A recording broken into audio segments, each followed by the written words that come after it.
Digboi ১ number গোলাইত আপোনাৰ গণেশ পাঠ উপস্থিত হৈ আছোঁ। ইয়াত দীপজ্যোতি সংঘ উদ্যোগত ২৫ বছৰ যিহেতু তেওঁলোকৰ গণেশ পূজা পালন কৰি তেওঁলোকৰ উদযাপন কৰিছে। তেওঁলোকে আজি যিহেতু ৰূপালী জয়ন্তী তেওঁলোকে ধুনীয়াকৈ পেণ্ডেল সজাইছে, পেণ্ডেলটো সজাইছে, সৌন্দৰ্য হিচাপে কৰিছে। উপস্থিত আছোঁ ডিগবৈ গোলাইত। মই দেখাব বিচাৰিম কিছুমান দৃশ্য, কেমেৰামেনে দেখাব। ইয়াত ভক্তগণৰ ভিৰ আছে। ইয়াত ধুনীয়াকৈ আয়োজন কৰা হৈছে যিহেতু ২৫ বছৰ যিহেতু হৈ গৈছে। ২৫ বছৰত দুৰ্গা পূজাটো ২৫ বছৰ গণেশ পূজাটো বৰ ধুনীয়াকৈ পালন কৰা হৈছে, ধুনীয়াকৈ পালন কৰা হৈছে। সুন্দৰকৈ ইয়াত পেণ্ডেল সজোৱা হৈছে আৰু ইয়াত ভক্তগণৰ ভিৰ আছে। যিহেতু অলপ আগতে আৰতি ইয়াত হৈ গৈছে, মই অকণমান দেখাব বিচাৰিম। ইয়াত ভক্তগণৰ ভিৰ আছে, সকলো গণৰ ভিৰ আছে, ভক্তগণৰ ভিৰ আছে। অকণমান পেণ্ডেলটো মই দেখাবলৈ চেষ্টা কৰিম। মোক সহযোগিতক মই অকণমান পেণ্ডেলটো দেখাবলৈ চেষ্টা কৰিম।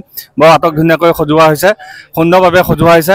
আছে আমাৰ লগত ভক্তবান ৰাইজ আছে। ভক্তবান ৰাইজক সুধিম ক'ৰ পৰা আহিছে, কেনেধৰণে আহিছে, কি ধৰণে কৈছে তেওঁলোকে। লগতে এইটো প্ৰতিমা, আমাৰ যিটো গণেশৰ প্ৰতিমা, যিহেতু ইতিমধ্যে আৰতি সম্পন্ন হৈছে। আৰু ৩ দিনীয়া কাৰ্যসূচীৰে তেওঁলোকে কৰিছিলে। 3 দিনীয়া কাৰ্যসূচীত প্ৰথম দিনাখনে তেওঁলোকৰ 7 তাৰিখে আছিলে পানী উঠোৱা পৰ্ব। তাৰপিছত দ্বিতীয় দিনাখন অৰ্থাৎ আজি যিহেতু তেওঁলোকৰ আছিল কিছুমান প্ৰতিযোগিতা আয়োজন কৰিছিল, আৰতি কম্পিটিশ্যনৰ প্ৰতিযোগিতা কৰিছিল। আজি খিচিৰি বিচৰণো তেওঁলোকে কৰিলে। আৰু আগন্তুক দিনকো তেওঁলোকে chair music competition, quiz music competition এনেকুৱা ধৰণে ৰাখিছে। আছে মোৰ লগত ভক্তবান ৰাইজ আছে। ভক্তবান ৰাইজৰ লগত মই ওচৰলৈ যাম, তেওঁলোকৰ ওচৰলৈ যাব পাৰিম, মই ওচৰলৈ চেষ্টা কৰিম।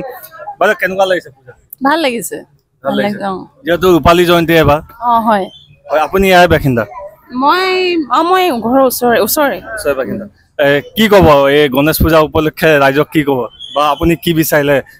মই ৰাইজক গণেশ পূজাৰ উপলক্ষে শুভেচ্ছা জনাব বিচাৰোঁ। আৰু পূজাটো কমিটিয়ে খুব ভাল, ময়ো কমিটিৰ সদস্যই হয়, খুব ভালকৈ কৰিলে ভাল লাগিছে। হয়, আৰু আছে মোৰ ভক্তবান ৰাইজ আছে। গোটেইকেইজন ভক্তবান অকণমান দেখাব চেষ্টা কৰিম। আমাৰ লগত বহুত ভক্তবান ৰাইজ আছে। মই চেষ্টা কৰিম কিছুমান জানিবলৈ। ভক্তবান ৰাইজ কেনেকুৱা লাগিছে পূজাখন? কমিটি মানুহ 25 বছৰ আপোনালোকে উকালি গ'ল এই পূজাখন, যিহেতু ৰূপালী জয়ন্তী আজি 25 বছৰ আপোনালোকে পালন কৰি আছে পূজা। কেনেকুৱা অনুভৱ? আমি যেনেকুৱা কষ্ট কৰিলোঁ তেনেকুৱা ফলো পাইছোঁ, আৰু যেনেকুৱা কষ্ট কৰি আহিছোঁ প্ৰত্যেক বছৰ তেনেকুৱা আমিও ভালকৈ আগবাঢ়ি যাওঁ বুলি ভাবিছোঁ। ইমান ধুনীয়াকৈ কৰি পাইছোঁ, বহুত ধুনীয়া লাগিছে। হয়, আপোনালোকৰ যিখিনি প্ৰতিযোগিতা আছিল, কেনেধৰণৰ প্ৰতিযোগিতা আপোনালোকে কৰিছে? প্ৰথমত কালি আমাৰ আছিলে আপোনাৰ জোকাৰ কম্পিটিশ্যন আছিলে, আৰ্টি কম্পিটিশ্যন আছিলে। আজি আমাৰ ৰাতিপুৱা 9টা 9:30 আমাৰ আপোনাৰ ড্ৰয়িং কম্পিটিশ্যন হ'ল। এতিয়া আমাৰ চিয়াৰ কম্পিটিশ্যন আছে, প্লাছ আপোনাৰ কুইজ কম্পিটিশ্যন আছে, ৱাটাৰ ড্ৰিংকিং কম্পিটিশ্যন আছে। চব ৰাইজ এতিয়া ষ্টাৰ্ট হ'ব। এতিয়া মই এটা কথা জানিব বিচাৰোঁ, ৱাটাৰ ড্ৰিংকিং কম্পিটিশ্যনটো কেনেকুৱা ধৰণে? এইটো আপোনাৰ ৱাটাৰ ড্ৰিংকিং এনেকুৱা মানে সৰু বাচ্ছা কোন বেছি পানী খাব পৰা যায়। একচুৱেলি পানী খোৱাটোতো বহুত ভাল কথা, সেইকাৰণে আমিও এইটো ৰাখিছোঁ কি যাতে কোন বেছি পানী খাব পৰা যায়। হয়, নিশ্চয়। ৰূপালী জয়ন্তী হিচাপে তেওঁলোকে 3 দিনীয়া কাৰ্যসূচী ধুনীয়াকৈ পালন কৰিছে। সৰু বাচ্চাসকলক কুইজ তেওঁলোকে প্ৰতিযোগিতা পালন কৰিছে, আৰ্ট প্ৰতিযোগিতা পালন কৰিছে, লগতে ডেন্স কম্পিটিশ্যন তেওঁলোকে পালন কৰে। ধুনীয়া সুন্দৰ এটা পদক্ষেপ লৈছে দীপজ্যোতি সংঘ উদ্যোগত। যিহেতু দীপজ্যোতি সংঘ ইতিমধ্যে ৰূপালী জয়ন্তী পালন কৰি আছে। এই ৰূপালী জয়ন্তীৰ সন্দৰ্ভত আৰু আমাৰ ভক্তবান আছে, ভক্তবান আছে, সকলোৰে লগত অকণমান জানিব চেষ্টা কৰিম। ভক্তবান ৰাইজ আছে আমাৰ ওচৰত। দাদা আছে, দাদা আপুনি ক'ত? মোৰ গোলাই হয়। কিমান বছৰ এই পূজা? এইটো 25 ইয়াৰ্ছ। 25 বছৰ যিহেতু হ'ল, আজি ৰূপালী জয়ন্তী, চিলভাৰ যিটো জুবলি বুলি কয়, আপোনালোকৰ কেনেকুৱা অনুভৱ? ধৰি লওক ইমান বছৰ এটা পুৰণি। চব বৰ্তমান এতিয়া বস্তু বহুত মূল্যবৃদ্ধি আছে।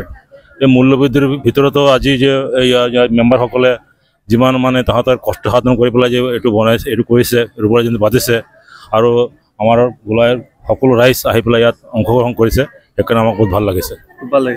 এই গণেশ পূজা উপলক্ষে ৰাইজলৈ বা আপুনি যিহেতু গণেশ বাবাৰ পৰা কি আশীৰ্বাদ বিচাৰিছে, বা কি? গণেশ বাবাৰ পৰা মই এইটো আশীৰ্বাদ বিচাৰিছোঁ যেনেকৈ আমাৰ অসমৰ সকলো মানুহ ভাল থাকে, শান্তি থাকে। হয়, নিশ্চয়। তেওঁলোকে এটাই বাৰ্তা, ভক্তসকলে এটাই বাৰ্তা, অসমখন শান্তিত থাকে, ৰাইজে শান্তিত থাকে, ৰাইজে ধুনীয়াকৈ জীয়াই থাকে। সেইটোৱে সদায় সকলোৱে ভক্তবানে সদায় প্ৰাৰ্থনা সেইটোৱে কৰে। ঘৰখনক ভাল বিচাৰে, নিজৰ সমাজখন ভাল বিচাৰে, নিজৰ দেশখনক ভাল বিচাৰে। আছে আৰু কেইজনমান, এগৰাকী বাইদেউ আছে, বাইদেউৰ লগত মই বিচাৰিম। বাইদেউ, পূজা যিহেতু আপোনালোকৰ 25 বছৰ পূজা, 25 বছৰ পূজা যিহেতু আপোনাৰ ৰূপালী জয়ন্তী হিচাপে আপোনাৰ 3 দিনীয়া কাৰ্যসূচী আপোনালোকে ইতিমধ্যে লৈছে।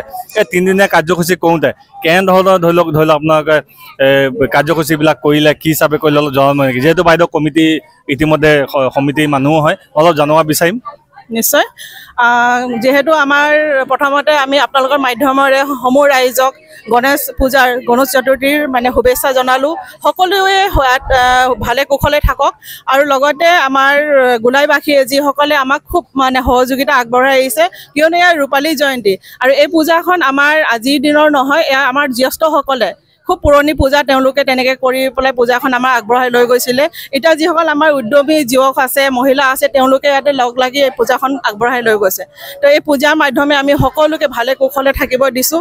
সকলোৱে প্ৰভুৰ ওচৰত আমাৰ একেটাই চবৰ ওচৰত একেটাই অনুৰোধ যে সকলোৱে মিলা প্ৰীতিৰে থাকক, লগতে সকলোৱে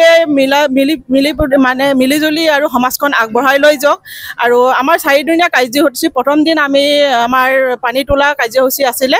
আমি ইয়াৰ পৰা সমদল উলিয়াই নিজৰ ট্ৰেডিশ্যনেল ড্ৰেছ পিন্ধি পেলাই আমি পানী আনি পেলাই আমাৰ গণেশ মূৰ্তি অভিষেক আছিলে। যোৱাকালিৰ পৰা আমাৰ পূজা আৰম্ভ হৈছে, লগতে আমাৰ কম্পিটিশ্যনসমূহ হৈ গৈছে। আৰু আজিৰ দিনটো আমি ৰাইজৰ মাজত খিচিৰি বিতৰণ কৰিলোঁ, কিয়নো ৰাইজক সন্তুষ্ট ৰখা মানেও প্ৰভুক সন্তুষ্ট ৰখা বুলি আমি জানো। আৰু এতিয়া আমাৰ য়ংষ্টাৰৰ মাজত কিছুমান আমি কম্পিটিশ্যন আছে আৰু অহাকালিলৈ আমাৰ শেষ পূজা হ'ব আৰু ৰাতিলৈ আমাৰ ডান্স কম্পিটিশ্যন আছে। আৰু ডান্স কম্পিটিশ্যন মানে এনেকুৱা নহয় যি টি ষ্টেজত ডান্স কৰিব, সেইটো নহয়। আমাৰ ডান্সবোৰ থাকিব ভক্তিমূলক, যাতে আমি সকলোৱে মিলি চাব পাৰোঁ বা প্ৰভুৰ প্ৰতি আমাৰ ভক্তিভাৱ জাগে, তাকে ক'লোঁ। আৰু 10 তাৰিখে আমাৰ ইয়াত বিসৰ্জন প্ৰগ্ৰামটো আৰম্ভ হ'ব। ঠিকে আছে, যিহেতু সুন্দৰ এটা প্ৰগ্ৰাম লৈছে, তেওঁলোকে নৃত্য যিটো আছিলে নৃত্যৰ ক্ষেত্ৰত ভক্তিমূলক তেওঁলোকৰ নৃত্য থাকিব, এইটো এটা ভাল যিহেতু পদক্ষেপ। আৰু লগতে তেওঁলোকৰ এটা বস্তু ক'ব লাগিব যে ইয়াত বিভিন্ন জাতি জনগোষ্ঠীৰ মানুহ আছে, বিভিন্ন জাতি জনগোষ্ঠীৰ মানুহ আহি ইয়াত পূজা